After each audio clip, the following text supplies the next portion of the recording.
Hello, everybody. So welcome back to the podcast.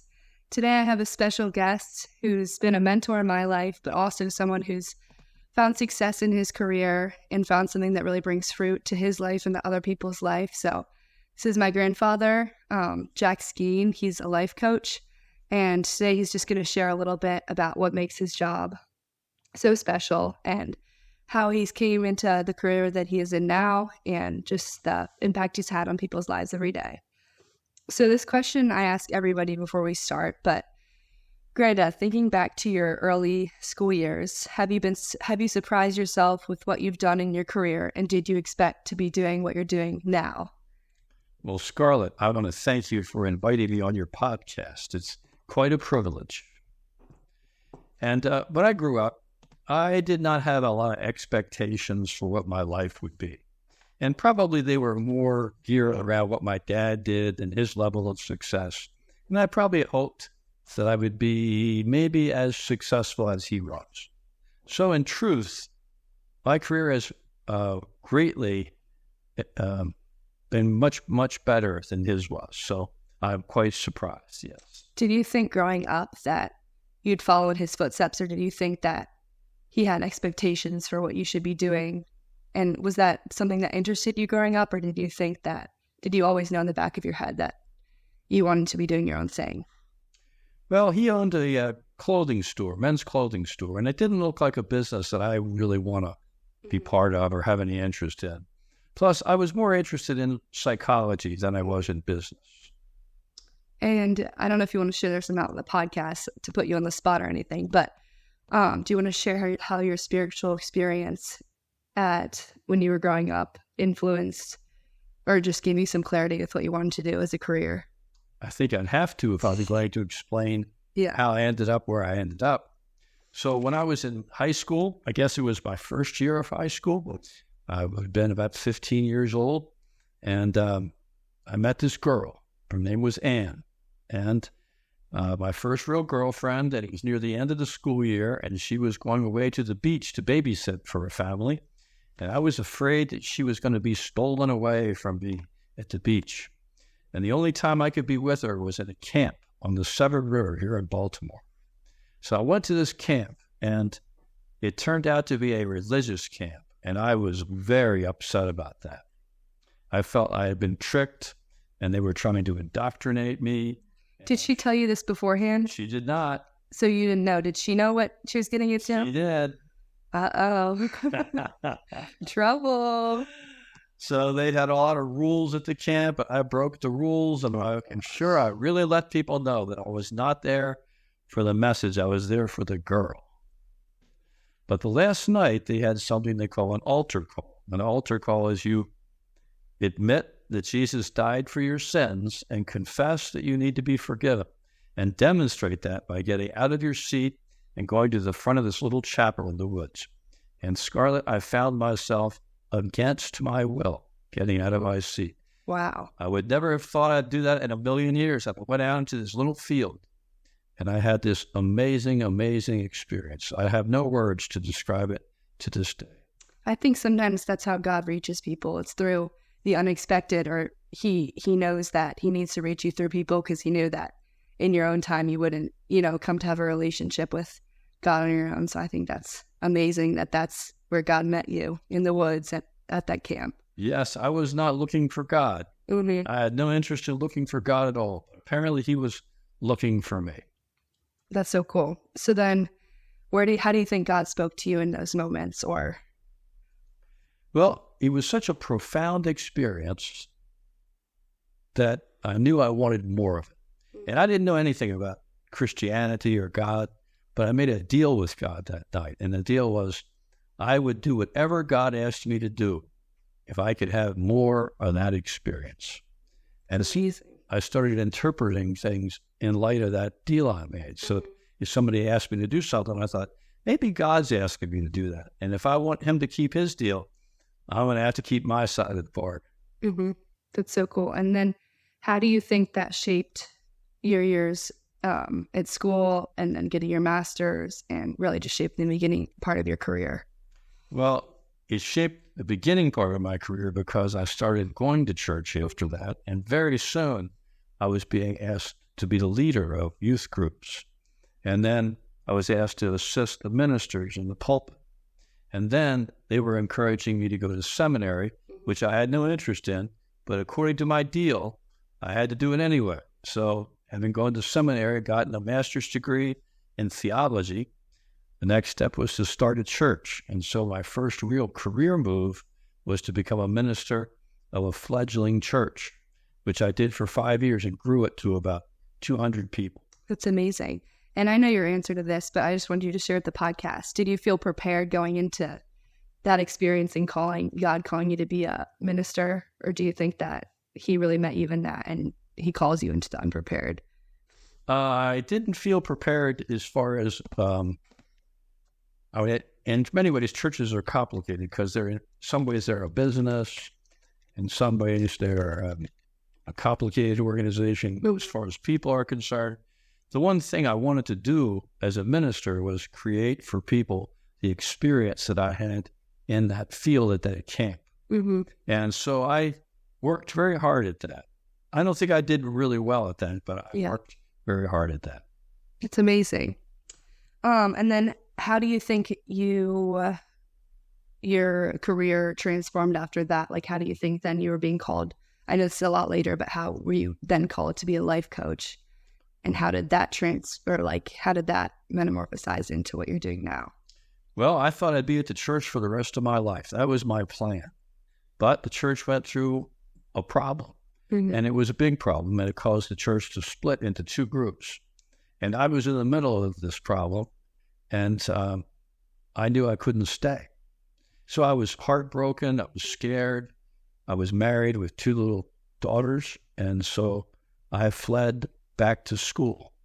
Mm-hmm. And I didn't really feel like God was leading me there. I thought I had no option but to go there.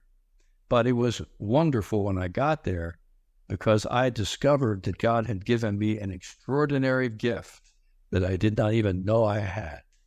Do you think you needed your experience in ministry to figure out that, not that that wasn't your calling, but that God was calling you to something more and that he was still going to use you in work that was much greater than what you were doing at that moment? Yes, I learned that I settled for things that were less than what I could do and should do. I settled too easily for things and did not see my potential or my gifts very clearly. And you think you learned that when you went back to school?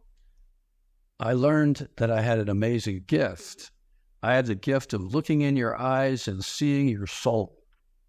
And I began using that gift, and I could see it made a tremendous difference in the lives of people. Mm-hmm. And it made me have for the first experience the sense that I was like the top in the class. Finished exams earlier than anybody else, got great grades, very, very, very talented at this thing. Yeah, and I don't mean to tell your story, but I remember you saying, you've told me growing up that you always struggled at the school when you were you had a few altercations with teachers and you really struggled grasping what you were learning. And I feel like a little bit of your gift or your ability to rally people showed through your early formative years, but it wasn't until you went back to school that you really got to use that gift in a more mature. It's true. When I was younger, I'd never understood school. School felt like prison. You had to be there when the bell rang. You got to go home when the bell rang. And what you did in between was just put up with it. So I didn't really learn very much. It was only when I learned later that wasn't going to work, that I mastered the ability to work hard. But even that didn't make me great. What made me great was understanding this gift I had. And then how did you transform that gift into your career as a life coach? Well, so I got a PhD in psychology, and that was a demanding thing to do. And then I became a licensed psychologist for 10 years. And, I was so gifted at that. I had people lined up waiting to have a session with me. I had 4 or 5 people every day waiting to have a session with me. If somebody canceled, I'd call them and I'd have those cancellations filled in a blink of an eye. That's amazing. So I did that for 10 years and worked out really well. But I did discover that, I was working with many people who had mental issues, emotional issues. And I just didn't seem like I was that gifted at helping them. They weren't changing that much. Maybe they were changing in very small increments, but I'm kind of an impatient person. Yeah. And I have a creative streak. And I really wanted to work with people who could take advantage of my brightness. Mm-hmm. And it's difficult to do that with people who, not that they don't have special gifts, but are a little bit broken. And it's hard when the people aren't reaching out for help and to find fulfillment or just the ability to use their gifts to be successful in their career. Yeah, when I started working with like entrepreneurs and CEOs and executive teams, I just found a group of people that were, one, eager to learn, and two, whatever they learned, they put to use. Like they put to use in an instant. Mm-hmm. So they were really grateful for the wisdom I had, and they were able to use it to make their organizations more effective. Do you think fear held you back at all from advancing to the next stages of your career earlier? Like going from working with those people to working with CEOs and executives? Do you think you were fearful at all during those transitions? I've always been fearful. I think I'm fearful because of the way I grew up. I didn't have really anybody that protected me or made me feel safe. So I always felt like it's up to me to make myself safe, and it's kind of an impossible task. Yeah. But one of the things I recognized with CEOs is when I meet them, they're assessing me, and I probably have like 5 minutes before they decide I'm of no value or I'm of great value. Yeah. And it's just that way. It's going to be one of those two ways. And I don't feel at all insecure with that assessment. I love it when they assess me that way because I am looking in their eyes and I'm seeing what they need to know. Yeah. And I don't care whether they like it or not. I know what I have to say to them is important. And so 99% of the time, if I get that opportunity, they hire me. Mm-hmm. And I think it's beautiful that you show them the truth. And some people don't like to hear what you know to be true, and they might not hire you to help them with that. But I think it's beautiful that in your job, you still get to show people the truth or a glimpse of the truth, and then it's up to them to decide if that's something they want to explore further. Yeah, I tell people it's like looking in the mirror for the first time. Mm-hmm. You're going to learn what you really look like. It may not be what you thought you looked like, but it is how you really look. And so you might as well get reconciled to that rather than refuse to accept it. Mm-hmm. And what would you say when you're trying to sell yourself to those people in the first 5 minutes they give you? What would you say? How would you try to sell to me what you sell to them? Well, I'd say something like this. You're done really well in your career and you've done a really good job in this business opportunity. But the biggest handicap you have is you. Mm-hmm. And so unless you see a bigger picture, you're going to create a ceiling for yourself that you can't break through. And my job is to help you see yourself and the world around you in a much, much bigger way. And with that, it opens up a whole new possibility of new decisions and new perspectives. Mm-hmm.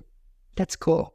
And I don't know if you'd be willing to share that New Earth story that you shared with me several times, but I recommend everyone read that book that can, because it's one of my favorite books I've ever read. But I know that also my grandfather shared with me a really cool story that kind of mimicked some of the New Earth's teachings, and I was wondering if he would be willing to share it. Sure. It'd be probably a little bit better if I read it, but from memory, it starts out, 512 million years ago. The earth was full of vegetation, but there was not a single flower. And one day, conditions were ripe for a flower to appear, but it probably did not last for long. And the world was not ready for a complete flowering of the planet. But one day, conditions had changed. And suddenly there would have been a covering, a flowering all over the world of color and scent. It would have been an amazing thing if only somebody was there to see it. And so the writer says, flowers have always had a symbolic value to poets and to religious people, because they are probably the first thing human beings came to value that did not have a material use. And I was thinking about that. I was thinking, imagine yourself, you're a caveman. And so you wake up in the morning and you have nothing to eat. And so you got to go look for something to eat. And so you're out there trying to find a rabbit or something. You finally find a rabbit, you got to build a fire. That means you got to knock some stones together, rub some sticks together, and then you eat the rabbit, and you got to find a place to shelter because some tiger's going to eat you. Your whole life is about just surviving. Your whole life is about surviving. And I think of how many people in our world now live with that same mentality. You know, they live, even though they have a shelter and they have food, and they have plenty of clothes, it's never enough. Everyone's always chasing the next thing. I think that's the American culture. It's like, when you have this, that's not enough. Like, you make a certain amount of money, but then that's not enough, you know? Yes. Or you're successful in a friendship or marriage, but that's not enough. And I feel like that's so true. And I like how the New Earth kind of mimics that. It doesn't make a lot of sense that you keep wanting more even when you have enough. Yeah. And so then in the book says, you know, this caveman, you're a caveman, you're out there hunting for your rabbit, and all of a sudden you smell a flower. And you go, what's the matter with me? You know, I can't eat this flower. I can't build a fire with this flower. I can't build a shelter with this flower. Why would I bother with a flower? But in that moment, you become aware that there's something in you that's like the flower, not about surviving. Yeah. And that new consciousness. A new consciousness unfolding. Well said. That's beautiful. And I think that it's beautiful how you get to show people that, in especially these like top level CEOs and business leaders and entrepreneurs. Like, you get to maybe people who have been conditioned to think like that their entire lives, and they realize that there's something more to life and being than survival or chasing the next thing. So I think that's beautiful. Thank you. I actually worked with a guy who wrote a book called, the title of it is From Barista to Billionaire. And his whole life, he was obsessed with making more and more money, more and more money. And finally, he has so much money, he doesn't know what to do with it. And he recognizes how unfulfilling it is. And that was the beginning of a fundamental change for him. And have you worked with him since then? I've worked with him since then, but not very much. But I know that I was instrumental in beginning to see that there were limitations to the way he was living his life. That's really cool. And then I have another question for you. I was wondering if you think there's one moment in your career as a life coach that you think's been the most fulfilling or an accomplishment that you've had recently. Well, I was called by the chairman of the board of a company, and they were looking for a coach for their CEO, because the CEO was really blowing himself up. He's a really talented, bright guy, but he just was really messing up his leadership style, his leadership work. And they asked if I could help him. And I said, of course I can help. Because I have that kind of confidence to work with anybody. They said, well, that's surprising to me, because I've talked to a couple of coaches who wouldn't take this case because they thought it was too hard. So I met this guy, and he didn't want to coach, didn't think he needed a coach, told me he hated me, and kept asking me week after week if he could get rid of me. But I figured out what his problem was, and I figured out what he needed to change. And he changed. And now 3 years later, he's hired me to work with all the senior leaders of his company. Wow. So I think that was a tremendous accomplishment for which I am very proud. And knowing you as your granddaughter, I think it's been beautiful to see how you always seek out the outcasts or the people. I feel like you always find the misunderstood, and you're not afraid to take a challenge or like really get to know those people. And I think that's been beautiful to see how I feel like you've also incorporated that in your career or meeting people. And, you know, I think you've really put yourself out there and worked, and you haven't been afraid to take the difficult cases, and just seeing how hard you work. It's commendable. So, yeah, of course. When I was in school, I learned 2 things about snowflakes. Did you learn 2 things about snowflakes? I didn't, but I did at dinner a few weeks ago. Do you remember what they are? Every snowflake is unique. Yes. And, well, I don't want to give away the part where he's... And every snowflake is beautiful. Beautiful, yes. And I think that's true of people, you know, that every individual is unique. There'll never be another you. Never has been, never will be another you. And to the extent you're willing to be you, you're beautiful. But most of us don't want to be who we really are. We want to try to be what somebody else wants us to be. And so our beauty gets covered up.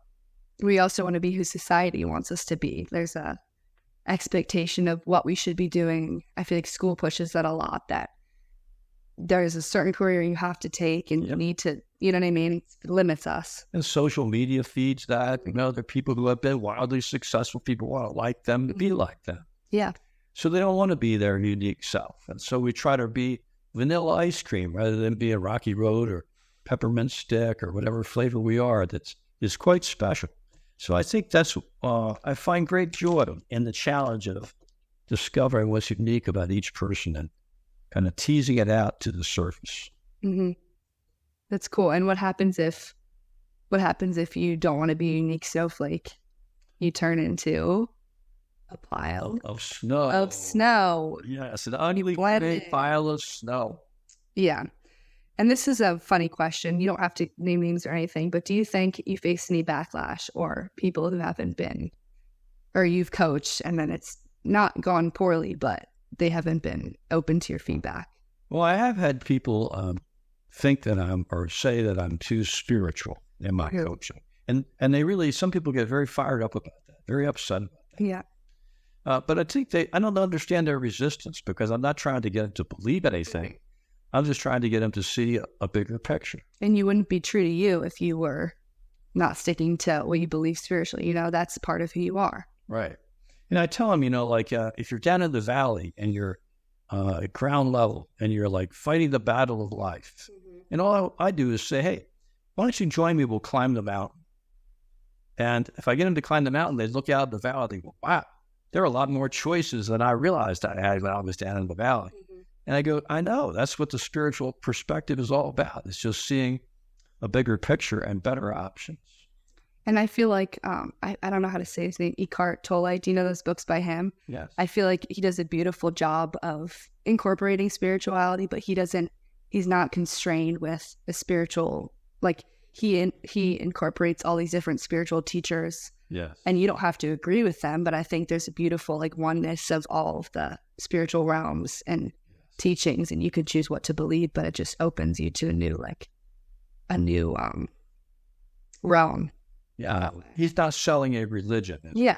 He's selling a perspective. And I feel like it's the same way with you. Like some are receptive, some are not, but ultimately the amount of lives you've influenced shows that some people are going to be open to it, some aren't, and that's just how it is with anything. Well, I tell people, you know, if you think about life, there have been kind of two aspects to life. One we might call the material world. And the material world is important. You know, we have to get a job to pay our bills and to get food and have shelter. All those things are important. And it works a certain way. You know, you can, work and exchange your effort for money, and then the money you can exchange for stuff you need. But then we have this other experience of life. Like you might go to the seashore and you watch the ocean crashing onto the shore, or see a sunset, or somebody who loves you holds your hand. And I wonder, where do these things come from? These like love and beauty, they're not like material things. You can't buy them, you can't sell them, you can't store them up. So I call those from the spiritual world. And it's really about cultivating your ability to see those things and appreciate them. Yeah. That's beautiful. I was talking to my friend a few days ago. We actually went on a hike, and I was talking to her about how, as I'm exploring like potential career opportunities or like what I want to do the rest of my life, yeah, I can be successful in the business world, or like I want to do something in finance, but my goal is to really use my gifts from God, like my natural gifts, to change people's lives and to be influential and to have some sort of meaning in what I'm doing. You know, I don't want a mediocre career that pays the bills, and yeah, I could be financially successful, but when I leave the world, you know, I want to use my gifts, because I think we have gifts in different seasons as well. Like I think my gift right now in the season of life that I'm in my job of babysitting, is to like be an amazing mentor with these kids and to really just treat them with love and patience. And I feel like that's God's allowing me to use my gifts in that phase. So I hope that as I go into my other careers, like I can use my gifts that God's given me to be successful. So for you, making money is not the most important thing. Well, I think it's important. I think whenever you use your gifts from God, like you're successful in what you're doing, and that might not be financially, but I think if I use my gifts from God, then I'll feel I'll bear the fruits. You know what I mean? The money will follow. Yeah. Or money. Or money might not follow, but I think will follow. Yeah. That's good. Yeah. Do you agree with that? I do completely. Cool. So yeah, I think that's cool that that's what you've done in your career. And I was wondering if you had any advice for like people in high school or college that are trying to figure out what they want to do in their career or just life in general, if you have any advice you'd give them. Well, the first thing is to just notice that you don't know. Yeah. A lot of people have no idea. They get scared of that. And so they just pick a path without having any insight. I think that's a terrible mistake. So how do you think you gain insight into what your calling is? Well, one of the things that's great about college, at least it used to be, and I think it's meant to be this way, is you go to a college and you try a bunch of different things. Mm-hmm. And then what you ought to do is you ought to notice which ones really interest me and which ones am I good at. Yeah. And then use that as a stepping stone. Move a little in that direction and move away from the ones that aren't interesting. Don't worry about how much they pay. Yeah. Worry about which ones interest you the most and where you're good at it. Mm-hmm. Or if you can't go to college, you can try, you can intern different places or try a whole bunch of different jobs until you find one that really seems to connect with you. And do you think there's some truth in like the saying that, or not the saying, but what I've heard that you should use the gifts that God's given you, and you can do that in whatever career path you choose, but that'll lead to success, is like using your God-given gifts. Absolutely. Now, I guess you're telling us that you have a gift perhaps in finance. Mm-hmm. Well, I just think I'm drawn to that because my brain works that way. In school, I've loved stuff like that. Yeah, and that's great, huh? Mm-hmm. But I guess you're not thinking about a career in scuba diving. No. Right. Yeah. I mean, it's interesting that you aren't thinking about that, right? But you never were drawn to the sea or drawn to be under the sea or had to live under the sea. Just weren't drawn to that. Yeah. So it's good to recognize that. Why would you try to get a career in scuba diving if you have a natural gift and interest in finance? Yeah. And maybe my calling in that would be just like bringing Christ into the secular business world. You know what I mean? Like, I think there's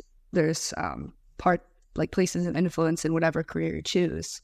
And you don't need to stray away from certain things because you feel like you're not going to be like a social worker or, working with orphans. So I think that's something that's interesting.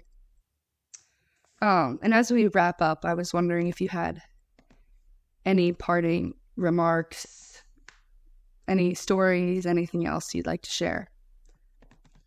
Well, I guess what I'd like to say is everybody's life is a sacred story. And it ought to be a story that we each pay attention to, because we've been learning things all along the way. And many times we just don't pay attention to the lessons. Mm-hmm. So, like one story I like to tell is when I was in the 9th grade in English class, we had English grammar. And I thought it was like Mandarin. It was so hard, I think I might have gotten a C-. Mm-hmm. But that same year, we were asked to read The Lord of the Flies and write an essay. And I got an A+++.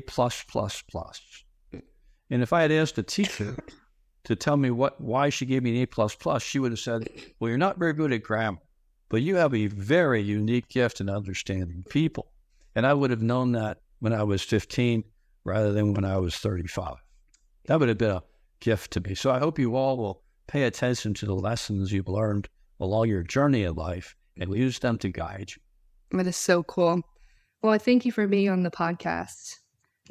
It was great to hear some of your wisdom and advice, and I don't know, I just respect you in your career and in your life. It's great to know you. So on that, we'll wrap it up. But thank you, Granddad. Thank you, Scarlett.